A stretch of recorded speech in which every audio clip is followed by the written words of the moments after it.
ఓం నమ శివాయ శ్రీమాత్రే నమ. మిత్రులకి శివభిలాషులకి అలాగే నన్ను ఇంతగా ఆదరిస్తున్న యూట్యూబ్ ప్రేక్షకులందరికీ కూడా పేరు పేరు ధన్యవాదాలు. మిత్రులరా, మీ అందరికీ కూడా ఆ పరాదేవత ఎల్లవెల్లలా మీతో ఉండి మీ మనోవాంఛ నెరవేర్చాలని మనస్ఫూర్తిగా కోరుకుంటున్నాను. ఈరోజు మనం మన ఇంటి ఆడపిల్లకి పెళ్ళి అయిన తర్వాత మనకి శక్తి సామర్థ్యాలు ఎంతగా ఉంటే కొన్ని వస్తువులు కొనిపెడుతూ ఉంటాం.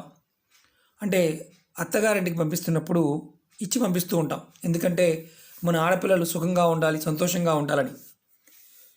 మనం ఈరోజు ఉపాయంలో ఇంటి ఆడపిల్లలకి పెళ్ళి అయిన తర్వాత ఏ వస్తువులు అంటే కొత్తగా కాపురం పెట్టినప్పుడు ఏ వస్తువులు ఇవ్వాలి, ఏ వస్తువులు ఇవ్వకూడదో తెలుసుకుందాం. ఎందుకంటే మనం ఈ రోజుల్లో పెద్దగా పట్టించుకోవడం లేదు. అన్ని రకాల వస్తువులు కొన్ని ఇవ్వడం జరుగుతుంది. తర్వాత కొన్నిసార్లు ఇబ్బందులు కలుగుతూ ఉంటాయి. ఆ సమస్యల వల్ల చాలా కుటుంబాల్లో కాపురాలు కూడా ఇబ్బందికరంగా ఉండటం జరుగుతుంది. అలాగే మనం ఎప్పుడైనా కొత్తగా కాపురం పెట్టినప్పుడు కొన్ని వస్తువులు ఇవ్వడం వల్ల అంటే పుట్టింటి వారు అత్తింటి వారు కూడా ఇబ్బంది పడవలసి వస్తుంది. ఏ వస్తువులు ఇవ్వాలి, ఏ వస్తువులు ఇవ్వకూడదో ఈ చిన్న ఉపాయాన్ని తెలుసుకుందాం. అలాగే మీకు ఈ వీడియో నచ్చినట్లయితే లైక్ చేయండి, నా ఛానల్ సబ్స్క్రైబ్ చేసుకోండి, పక్కనే ఉన్న గంట సింబల్ యాక్టివేట్ చేసుకోండి, 10 మంది మిత్రులకి షేర్ చేయండి. అలాగే అనేక రకాల సమస్యల మీద వీడియోలు చేయడం జరిగింది. నా వీడియోస్లోకి వెళ్ళండి, మీరు ఆచరించగలిగేదాన్ని ప్రయత్నించేయండి. ఇప్పుడు మనం ఏ వస్తువులు ఇవ్వాలో తెలుసుకుందాం. మీరు ఎవరైనా సరే మీ ఇంటి ఆడపిల్ల అత్తగారింటికి వెళ్తున్నప్పుడు ఇలా అన్నపూర్ణదేవి ఫోటో ఫ్రేమ్ కానీ ఫోటో కానీ ఇలాంటి లామినేషన్ ఉన్న ఏదైనా చేయించి ఇవ్వండి. ఖచ్చితంగా మీరు ఆ కుటుంబంలో మీ ఆడపిల్ల వారి అడుగు పెట్టిన తర్వాత మీకు అత్తవారికి కూడా ధనం ధాన్యానికి అంటే ధనం ఉంటుంది, ధాన్యం ఉంటుంది, అలాగే ధన సమృద్ధి కూడా చక్కగా పెరుగుతుంది.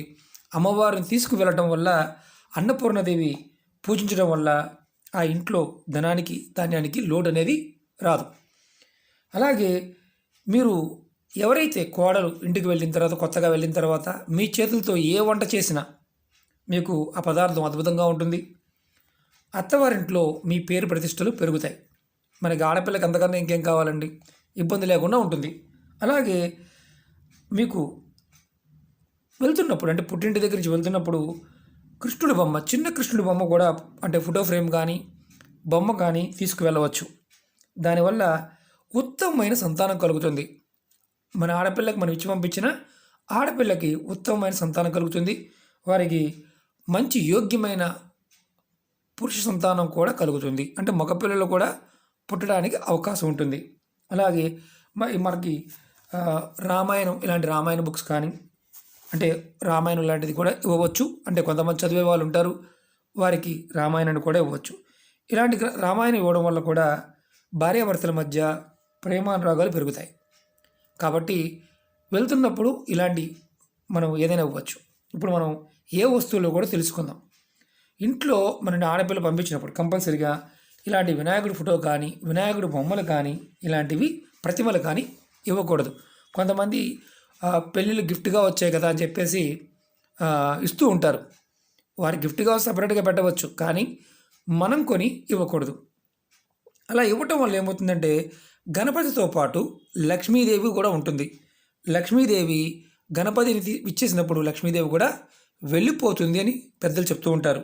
కాబట్టి మనం వినాయకుడితో పాటు లక్ష్మీ పూజ కూడా చేస్తూ ఉంటాం. కాబట్టి వినాయకుడి ప్రతిమని ఇవ్వకూడదు. అలా గుర్తుంచుకోవాల్సిన విషయం అది. ఎందుకంటే లక్ష్మీదేవి కూడా వెళ్ళిపోతుందని.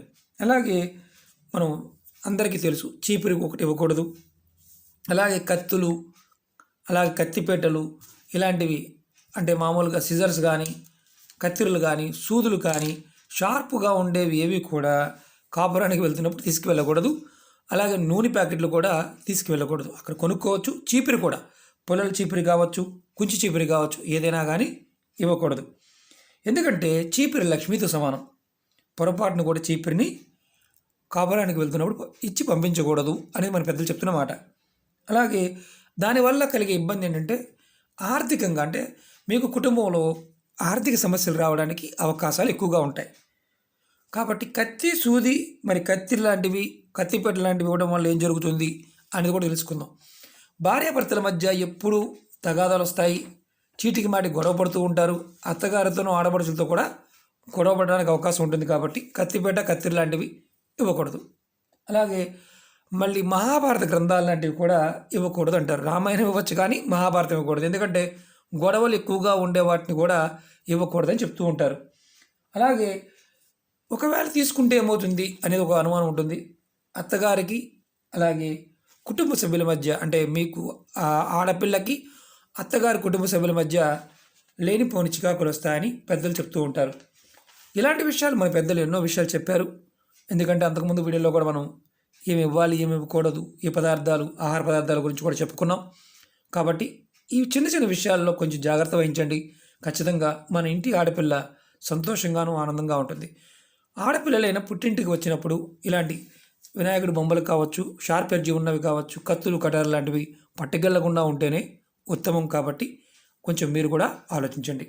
ఎందుకంటే మిత్రులారా, మనం బాగుండాలి అంటే ఆడపిల్ల అక్కడ ఇక్కడ కూడా రెండు ప్రదేశాల్లోనూ, అటు పుట్టింటికిను ఇటు అత్తగారింటి దగ్గర కూడా చాలా విలువైన శక్తి. ఎందుకంటే మన జాతి ఒక కుటుంబ గౌరవాన్ని ఒక కుటుంబాన్ని వృద్ధిలోకి తీసుకొచ్చేది ఆడవారే. కాబట్టి మన జాతిలోనే, అంటే మన ధర్మంలోనే ఆడవారికి విశిష్టమైన గౌరవం ఉంది. కాబట్టి మనం ఇలాంటి చిన్న చిన్న విషయాల్లో కాస్త పట్టించుకున్నట్లయితే ఖచ్చితంగా వారి జీవితాలు బాగుంటాయి. ఓకే మిత్రులారా, మీకు ఈ వీడియో నచ్చినట్టు లైక్ చేయండి, నా ఛానల్ సబ్స్క్రైబ్ చేసుకోండి, పక్కనే ఉన్న గంట సింబల్ని యాక్టివేట్ చేసుకోండి, 10 మంది మిత్రులకి షేర్ చేయండి. ఓం నమః శివాయ. శ్రీమాత్రే నమః.